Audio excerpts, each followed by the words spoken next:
Hello again everyone, I have some Dark and Darker updates for you all today. Developers of Dark and Darker IRONMACE did a Q&A live on stream with Onepeg and Sacriel the other night where they answered some questions about the upcoming playtest and what we can expect for the future of the game. I'll start by saying that IRONMACE has stated that this come and play window is more of a demo for Steam's Next Fest, and the recent updates and changes are focused on quality of life so that the game is more accessible for those new players. So don't expect any major gameplay changes this time around. As far as quality of life goes, we will now have an in-game party finder with an attached karma system.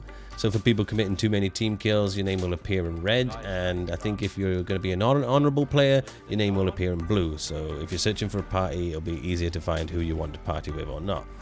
Another quality of life update is that traders will also now sell stacked items, so you don't have to buy your bandages one at a time anymore, which is great. Now to address the elephant in the room. According to IRONMACE, we're not getting the B1 map, which was thinly speculated, but we are getting a solo experience.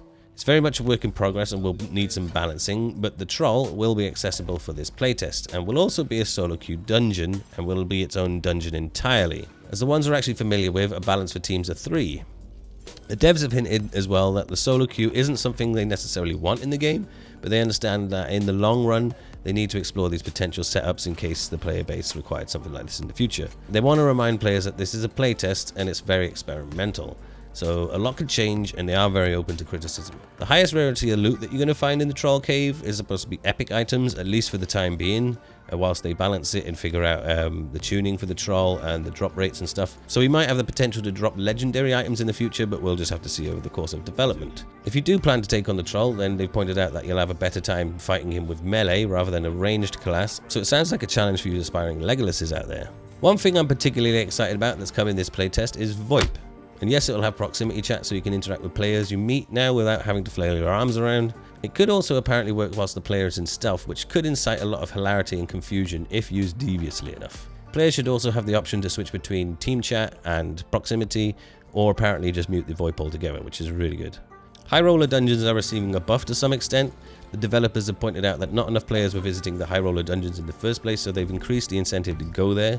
For the coming playtest, the only way to get unique items will be by going to the high roller dungeon and slaying that boss. The devs say that if you do this, it will be very beneficial this time round and definitely worth your time and effort. I think this will definitely have the desired effect and we'll hopefully see a lot more player traffic going to the high roller dungeons. Mining's also receiving a big buff, with it basically being twice as efficient as it was before. The Bard unfortunately will not be coming this playtest, but it's pretty much on the table, and I think we're going to expect him sooner rather than later. There are also hints of a sorcerer, but I can't confirm this for this playtest, and given that it's mostly focused on quality of life, I'd be surprised if they added him at this point. Early access is hopefully planned for late April, early May if all goes well. The game will also be accessible on the 6th of February for Steam's Next Fest, and the devs have even said that they hope to have it online playable for roughly 6 hours before Next Fest officially launches.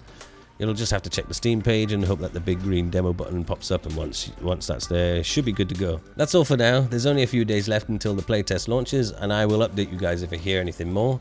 In the meantime, I'm going to be busy polishing my cleric shield and practicing my chants until the dungeon opens.